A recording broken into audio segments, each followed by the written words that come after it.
Hello everybody, Cooper here, and welcome to the end of Season 2 review here with the Mosswood Academy here on Cricket Captain 2023. As you can see on screen, we completed the clean sweep. We won the CSA 4-day domestic series, but did we go undefeated? I am pleased to tell you that we did. The last 5 games, fairly comfortable for us. Nobody was really close to, overtaking our title. Lions were second place, but they were a solid 60-odd points behind. So, as I said, not particularly close. We did play with a fairly unchanged lineup for the back half of the season. The only change that we did make was Paul Sterling did go away. I think he went away to play in a different... I think he played in the Pakistan T20 competition. So we had to bring in our reserve overseas player, who actually did quite well for us. So yes, we start here up against Dolphins with a 308-run victory. We batted first, and we were absolutely terrible. Yes, we were 6 of 45 at one point, and then Cilliers and Haynes put on a bit of a partnership, but it was really not a good first innings at all. We really struggled with the bat. That's a sort of a common theme actually with these first couple of matches that we played. We actually really struggled with the bat, putting decent first innings scores up. Bartman really starred with the ball, 5 for 23 off 7.5 overs. They did a fairly good job of keeping us to a decent run rate as well. But then we bowled them all out for 146. And when I saw that we had them, I think 6 for 59, I thought we were in with a chance. Because I think this was actually a home game, so the pitch was seaming about a little bit, but we tend to play fairly well at home. Beamish started with the ball, picking up 6 for 62. Haynes picked up 1 for 5. He only bowled 6 overs. But Flair and Beamish did the majority of the work there. But then we batted again, and we put up 424. Paul Sterling put up 100. Opening stand was 165, which I thought was really, really good. Everybody chipped in with sort of between 30 and 60 to sort of get us in a reasonable position. We batted for 92 overs, and then we bowled them out for 77. Beamish picked up 5 for 5 in the second innings. And yeah, we did the... When you see that we won by 308 runs, that doesn't really show the full picture. You sort of have to go innings by innings to explain what happened, because when you see that we won by 308 runs, you think that we dominated in the first innings, and but that was not the case. But yeah, we bowled really well in this match. We just found it really difficult to bat. Apart from that second innings, there was a few guys that did well, a few guys that didn't, but just one of those matches. Where we then played Lions, and we batted first. Cilliers picked up 149. I think that's his highest score of the series. Paul Sterling did very well. We were 2 for 27, and that eventually became 6 for 216, and then Flair and Cilliers did very, very well together. I think it was about a 200-run partnership, just over a 200-run partnership. Flair is like a very underrated batsman, I have found. We'll go over his batting stats in a second, but he puts up a few really good scores for us in the back half of this season, and that really extends our tail. So that's sort of I think I spoke about in a couple of episodes ago that we were really looking for someone who can bat at 8 and just extend the tail a little bit. He's sort of been that for us, even though he's not an all-rounder, so I've been really happy with that. We then bowled them all out for 161, with the wickets being fairly spread out amongst our 4 key bowlers, just sharing the load a fair bit. And then I think we had them follow on. Yes, we did have them follow on, and they ended up getting 345. We did have them 3 for 62 at one point. Disco Jones ended up picking up 5 for 72. But yeah, they batted really well to get themselves back into the game. And then our second innings, we were really uncomfortable chasing down 71. But we got there in the end. We did lose 5 wickets in the process. So yeah, this was a little bit of a nervy sort of thing that happened. But I think our top order wasn't in the best of form in this back half of the season. You can see a few of our players, we'll go over the career averages in a minute, but I think a few of our players were averaging, north of 70, and that sort of dropped down to, being in the 50s now. So sort of much more realistic, I suppose. And I suppose the more matches you play, the more correct your average will actually be. So that was something that happened. Then we played Titans, and this was a much better batting performance by our side. We declared once Varen got out. He got run out on 106. I think I forgot to mention that we did play Xavier Johnson. He did start in the first class in the first match back of this little portion of the season, but he didn't do very well, so I took him out once Varen came back from injury, and then took the gloves off de Villiers and then gave them to Varen. So, but this was a much better batting performance by our top 5. Only second missed out with the bat, so I was really happy with how we played. Much more in line with our Bazball sort of approach, scoring runs, a lot of runs very quickly. So, and then Flair chipped in again with 24 not out as well. He's averaging about 55. Just with the amount of runs that he scored and just finishing not out a whole bunch of times, he's actually doing very, very well. Haynes and Jones and Beamish didn't bat, but that is sort of a common occurrence. We then bowled them all out for 301. Wickets, again, fairly spread out. Disco Jones and Cilliers picked up 1. They were probably the worst of our bowlers. Everyone else picked up either 3 or 2, so did a really, really good job. But we were really happy with this particular bowling performance, even though we probably could have kept them under 300, but, not the end of the world. I believe we batted again. No, we didn't. We followed on. We had them follow on. And we got them 326. Not as good a bowling performance as the first innings, but still quite happy. We were able to knock over those last wickets fairly quickly. They went from 6 for 284 to all out for 326. So that was pretty good. They got off to a really hot start, especially their top 4. And then Van Buren was stuck not out on 62 off 193. So we knocked over the tail very quickly, which was good. And then we batted again. We were much more comfortable chasing 95 in a 4th innings. Only lost 2 wickets, with Kurtzen and Williams finishing not out on 31 and 8 respectively. This was also David Priya's first match. He was solid. He's averaging 52, got 3 half centuries, sort of feels the role of Sterling quite well. He's very aggressive in his approach, in both the one-day stuff and first class. So depending on what Sterling's availability is, if it's still quite low, we might actually go for him as our main guy, because I was actually quite happy with how he played. We then played Northwest Dragons, which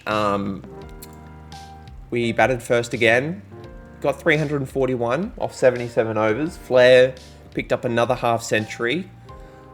But yeah, we were 5 for 150, 6 for 187. So to eventually get to 3 341 was essentially a bonus. We were very lucky to get, our tail really wagged. Flair got 58, Haynes got 43, Jones 15 not out. Then we bowled them all out for 268. We did have them 5 and 6 for 124. So it was a little bit disappointing to concede over 200. There was a last wicket stand of over 50, so that was a little bit disappointing, but not much we can do about it. Then we batted again, and we got 340 very quick runs, and Flair with another not out, and only the 0 not out this time. We lost... I can't remember why we declared at this particular time. It might have been either the end of a session or the end of the day. But we ended up winning fairly comfortably, bowled them all out for 235. We did have them 6 for 63, and then their tail sort of wagged a little bit. Disco Jones was the highlight of the bowlers, picking up 4 for 15. He was really good. So this was really another solid performance. And then our last match, we batted first against Easterns, 8 for 589. There was a really strong partnership towards the back end of the innings between Varenne and Haynes, and also Varenne and Flair. Varenne, I basically strike-hogged for the last 2 wickets that fell, so we were 5 for 288 at one point. That became 6 for 350, then 7 for 477, and 5, so I can't read correctly, 8 for 589. So Varenne highlighted the first innings, 195 not out. De Villiers chipped in with another 100. He, probably our best batsman over the course of the first season, over all formats, even though he only played a couple of one-day matches. Really happy with his output. He's actually been trained now into being an opener at T20 level, which has been great. So I was able to finally do that for him. My next job is to get him as an opener in one-day level. And then I might, depending if we find an opener this off-season, I'll get him to open at first-class level as well. Because if we can get someone that's aggressive, doing really well, and is consistent, innings upon innings, we might, because I don't know what I'm going to do with second, because he is 35, but we'll get into that later. But yeah, everyone was really, really good. Sort of, Kurtzen chipped in, De Villiers chipped in, Cilliers chipped in, Varenne chipped in. Only a few guys missed out. Then we bowled them all out for 277. We did make them follow on. Sort of the wickets were fairly shared around, which I was fairly happy with. No real highlight in terms of the bowlers. Disco Jones, I suppose, was really good with 30 for 3. But as I said, we did make them bat again. They ended up with 365 all out. Janssen really made the tail wag. We did have them 4 for 99. Beamish ended up with 4 for 115. They did bat for 135 overs, which was a little bit frustrating. Haynes hasn't really been great. He's actually in 0-star bowling form at the moment, so I think he's averaged like 30 with the ball for the season, so he's still got a really good bowling average, but just because of how well he performed in the first season. But it's he's not had a very good second season, so, but we'll go over that in a minute.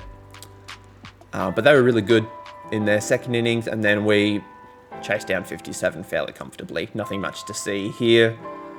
Just over a run a ball, basically. And then that crowned us champions. We did very well. We'll go over the stats in this competition. As you can see, not as probably dominant as the first season, but still quite happy with how we went. Varenne was really, really good with the bat. Paul Sterling came second, I think, in the actual total runs scored in the series, even though he only played the 4 matches, but he was really good. De Villiers was really consistent. Kurtzen and Williams probably took a step back compared to their first seasons, but they're still, career-wise averaging 57. But if we look at last season, obviously averaged 75. Compare that to 40 this season. And Williams, he's averaging, I think he basically got 51 and 49 this season, so maybe not a step back for him. Maybe that's just who he is. But he was really good. Second wasn't as good this season compared to last season. So as I said, we might replace him with De Villiers at the top of the order. I believe his contract is up. Yeah, he's at 500k. Varenne was really good. Actually, a really good pickup for us. Really happy with his. If we go for team, Cape Town, not Cape Town. I think we're Northern Cape. He did really well in the one-day stuff. Didn't actually get out in the one-day stuff, and then was really good in the first class stuff. He's only 27, so we're probably going to renew his contract if he doesn't actually pick up a South Africa contract. Potgieter, I still don't know how to say his name correctly. Not as good as the first season. Spent a lot of time out on international duty, so not much we could really do about that. Silius was solid. Not as good with the ball, but good with the bat. Currently averaging 50. Batting at number 6 and number 7. So, and sort of, he's our 5th bowler. If we can get another all-rounder, because ideally if we open with De Villiers, Varenne can then play in the second 11, and then we get an all-rounder, a bowling all-rounder, preferably the bat at 7, and then Silius can be just more of a designated batsman at 6. That would be nice. And then the bowlers were pretty good. Flair and Jones, obviously, debut seasons, fairly solid, really good economy, fairly good bowling averages. Flair was amazing with the bat. The only thing I wasn't too happy with was Haynes' bowling average, but he kept the runs down as he did last season. And Beamish, I think he was also second in wickets taken for the season in terms of everybody. So I was really happy with the performances with everybody. I don't think we broke any records. We did actually break a record for the highest total, but that might have been last season. No, that was this season. So these are sort of the records that we've seen broken for this season. And then if we go historical, Paul Sterling now holds the record for the fastest 50 and the fastest 100. So that is great. We're yet to get the record for the best bowling in an innings. But I find that really difficult because all of our bowlers really do just pick up 2 or 3 wickets each. There's no one really taking 5, 6, 7 for. That happens fairly, semi-occasionally. But Beamish with 11 for 67 in that one match against Dolphins really did very well. And then Paul Sterling, almost, I said sort of this point last year that if we could get someone to break 1,000 runs, that'd be a nice record to have. But Sterling got close. Only played the 4 matches, obviously, which makes it hard to do. But he was amazing for us. And in terms of partnerships, we had a few partnership records. This one here with De Villiers and Flair was the one that I was most impressed with, which is actually the highest partnership in club history. This 278 run stand. So that's actually quite funny. But the finances, because we won a few more competitions, we probably should have gone over this last season. Because we won the 4-day domestic series and we've won that last season, we actually get more bonuses to spend on more players. And because we won the 1-day cup this year, we'll probably get a similar amount of bonuses to spend on players for this upcoming season. So that'll be a thing to go over. But I'm going to click continue. And that'll take us... De Villiers has improved their limit as a 1-day opener. So hopefully that means... Yes! He is now an opener in 1-day and T20 cricket, which is good for us. I'm going to save here, just because I'm a little bit paranoid, but As you can see, we actually get a Steam achievement for winning the South Africa Cup. So, one-day cup, that's nice. So, as you can see, we did very well. Aiden Markham got 292, jeez. So, we did fairly well. We came second in a lot of bowling and batting performances.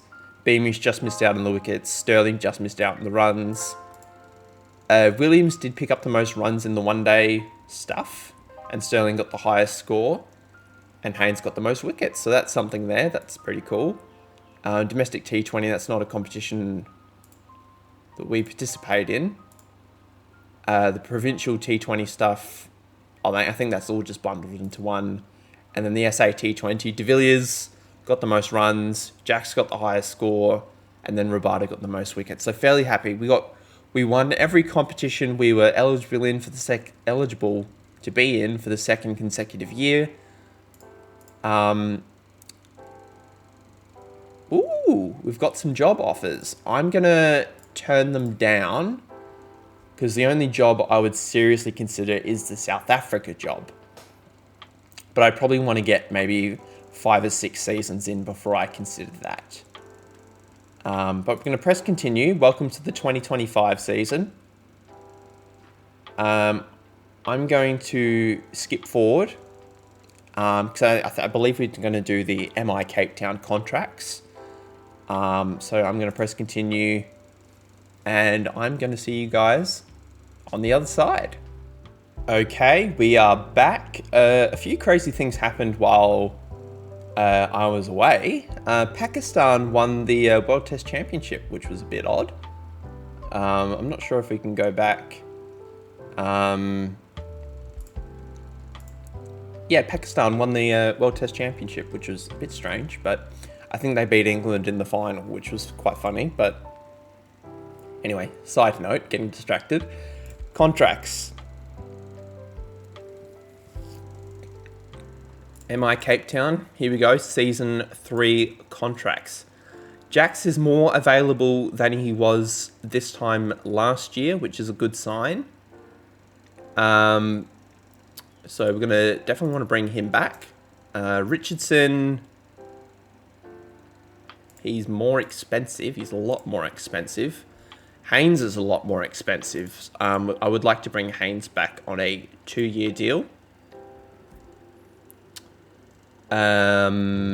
Neesham didn't really play, I don't think, if my memory serves me correct.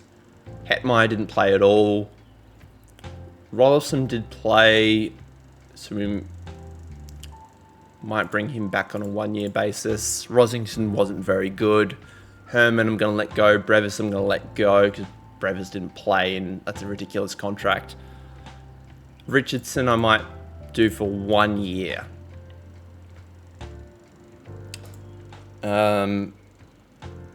Potguide has reduced his availability, as has Rabada. Everything else looks the same. That looks good. 1, 2, 3, 4. So we need 4 more guys with basically 3.3 million. We can do that. That's easy enough. Let's see what youth prospects we can get our hands on. I'm going to have a quick squiz around. I will be with you in a second. Okay, I have made a few offers for a few different players. We've got Michael Ferguson.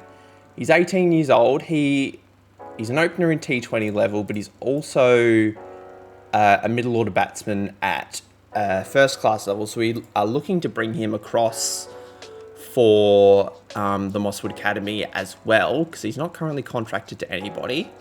But as you can see, he averages 58 3-day level, 46 at 1 day, and he's 38 at not 1 day, T20 is what I'm trying to say. And as you can see, we've got another prospect down here. He's very defensive, which is the only thing, but I'm hopefully going to train that out of him.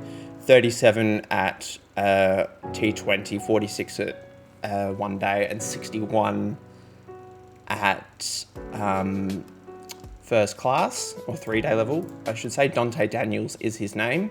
He's strictly a middle order player. And then we have got another player down here who's a wicket keeper, but he is contracted to Eastern, Cyrus Williams.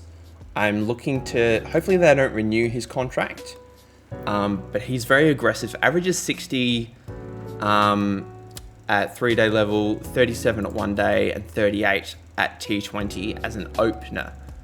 But he looks very good. So we're looking to bring those guys in. I haven't looked at the overseas players just yet. But that might be something we do in a minute, because I think we're good for bowlers. It's really the all-rounders and batting department that needs work. So that's why I've brought in these 3 players that I'm hopefully going to be able to bring in. Yep, they're all happy to come, which is great. We'll then look at the overseas guys. I can see immediately that Babar Azam is here. Which is normally the kind of player I would go for, but he's only available 63% of the time. We'd probably good for opening batsmen. We probably need a middle order player. Murray from the West Indies looks promising. Yeah, he looks good. I like Murray. Hasn't played at all for anybody, but we'll give him a contract. We can probably give out 3 more contracts, I reckon. Devrapriya is here from the Mosswood Academy, so we might actually bring him on board, just because we actually know him as a player and he's good. We'll probably give Babar a miss, I reckon. What about Steinberg? Is he any good? Oh yeah, he's good. He's really good. And we'll give Steinberg a contract. There we go. And that should shore up. We probably want to get an all-rounder as well. If we can. Overseas all-rounders. Why is this guy so expensive? I mean, he is good, but not for that much, I don't think. How much we got? 560.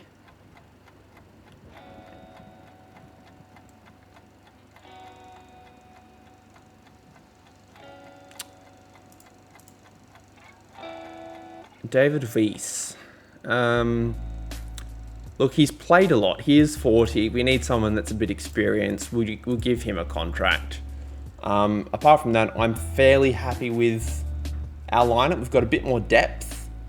So we're going to end up with 21 players this season. Compared to, I think, 18 we had last season. So a bigger squad. But I think we're going to be good. I think we're going to be really good for this coming season. So this is probably going to be Vander Dussen's last year. Potgeider comes off the books next season, as does Feliqueu comes off the books. Kurtzen I'm going to have to re-sign. And then who else? And we got any other youngsters we're going to have to re-sign? Richardson, but he was already on a 1-year contract anyway. Everybody else is paid, which is great. So we're going to continue. I'm happy with that. We're just going to try and bring back everybody that that we can. So this is the first go round of our contracts for the Mosswood Academy. Malangu and Kem have retired. That's okay. Paul Sterling's up to 80% this year.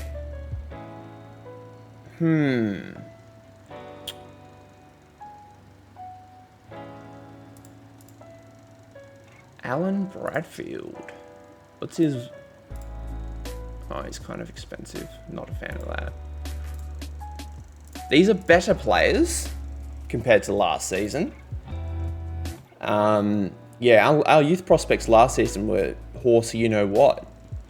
Oh, the minimum player amount has gone up to 21. That's interesting.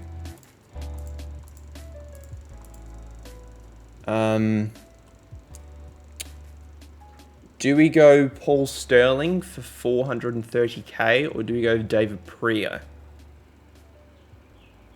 Abraham's let him go. Second, his contract has gone down, which is good. So we might only give him 1 year as kind of a backup. Sterling was really good for us. And his contract has gone down. So we'll bring him back. And David Pree, we can't bring him back. Can we do reserve? Oh, we can. No, okay, we can't do that. So we'll do that for now. Because everybody else is paid for. Williams has got a South Africa contract. This is why we've got so much money. He hasn't played for South Africa yet, but that's interesting.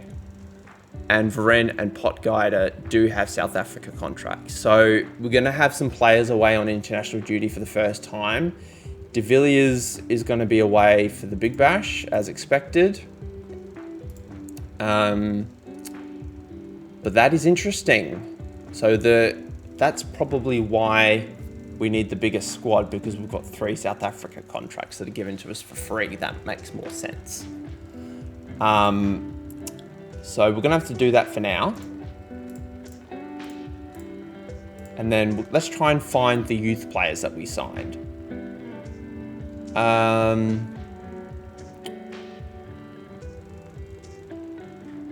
Ferguson's here.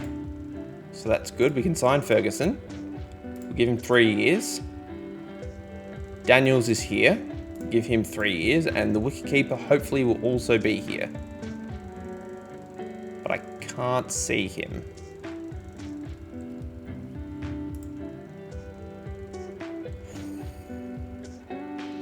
Ooh. Tabo Dawson. 69, 58 and 40. He looks really good. I think we give him a contract because I didn't see Williams, the wicketkeeper. I can't see him. He might be available next time around. But I'm happy we've picked up another middle order batsman, because especially if, you know, 2 of our middle order players, De Villiers and Williams, are going to be away, that'll be nice. Especially because De Villiers is a wicketkeeper. So we'll bring those guys in. I do need to give oh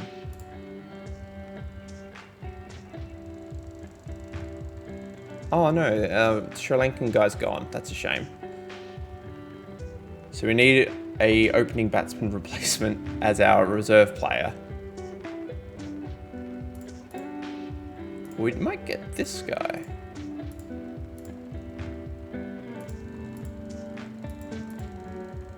He's quite good.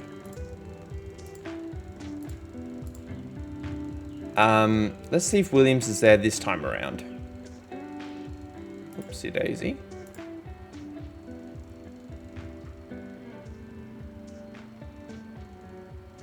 He's not there. Okay, that's a shame. Oh, he's here now. There we go. That was easy. He's getting bid, so we'll overpay a little bit. But that's great that we're able to get him here. Bradfield is still there.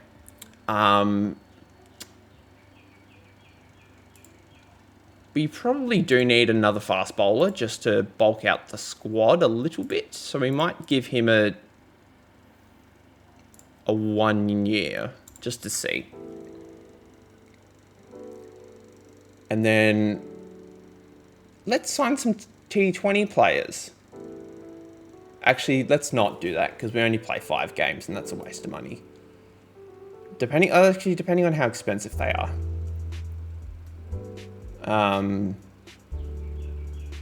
Who would be a good option?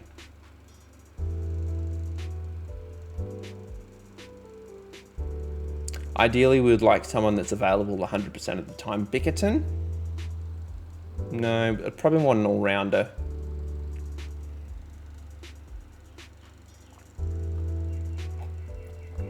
This guy looks good. He's really good. We'll give him a T20 contract, depending on how expensive it is. 170. Okay. At least that'll help us bulk out the squad a little bit. And I wouldn't mind a wicketkeeper. Is he good at 2020?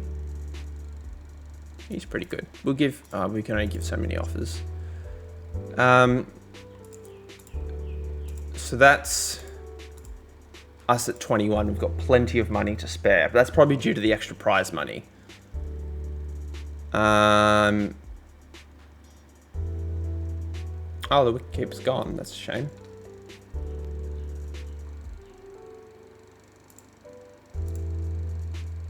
What about this guy? Joe Christie, we can give him a T20 contract worth 600k. We've got the budget. We can probably finally up our physio. That we can afford to do that. Are there any other guys in here that are worth signing? Not really.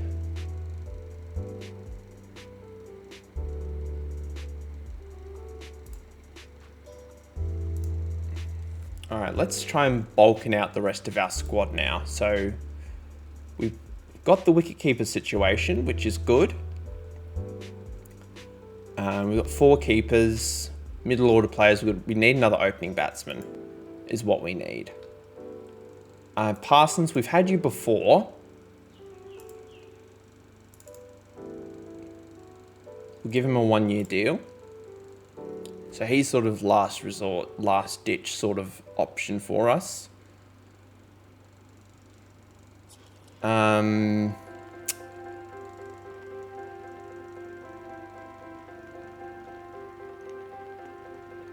De Bruyne. He's quite good. Again, he's another middle order player though. Snyman, we might bring him in. He's very aggressive, fits the mould. He's played international cricket before, although not very well.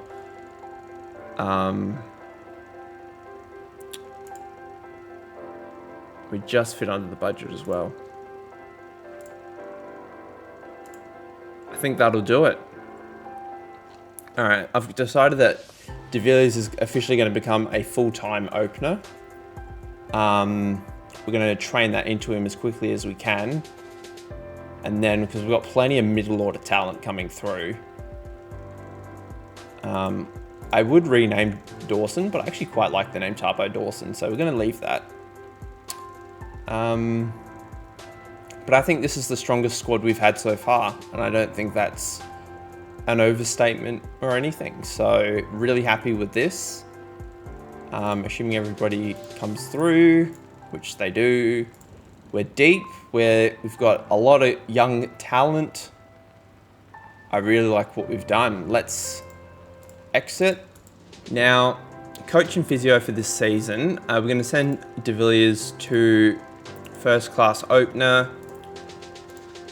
Williams is not in great form that's just from last season. Dawson's in good form. Is he one of the aggressive ones? He's very defensive, so he's going to aggression straight away. As is Daniels.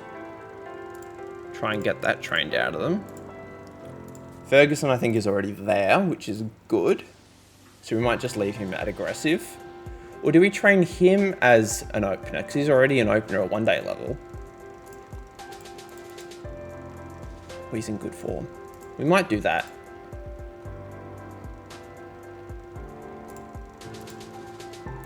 We've got plenty of 1-day middle order players, so we might get De Villiers and Ferguson as opening options.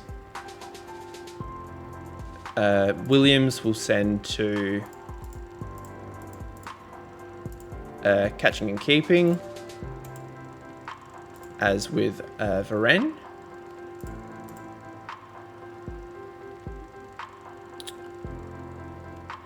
We got lots of Haynes is in terrible form, so just extra bowling practice for him. Hopefully that can get him back into form. General technique for our main guys. We got 2 sessions left. Cilliers would like to just send him to aggressive play. And we'll send Kurtz into general technique as well. And then for physio, We'll give Daniels physio. We'll give the bowlers some physio. And that'll do it.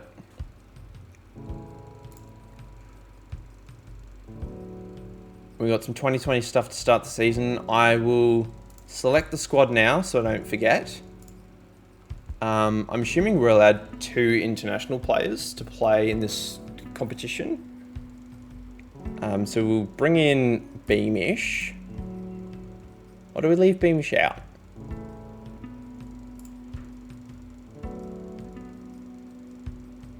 We might leave Beamish out for now, so we'll send him to the second 11 just to get some training.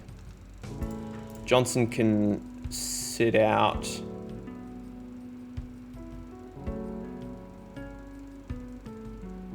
We'll go Williams can open with...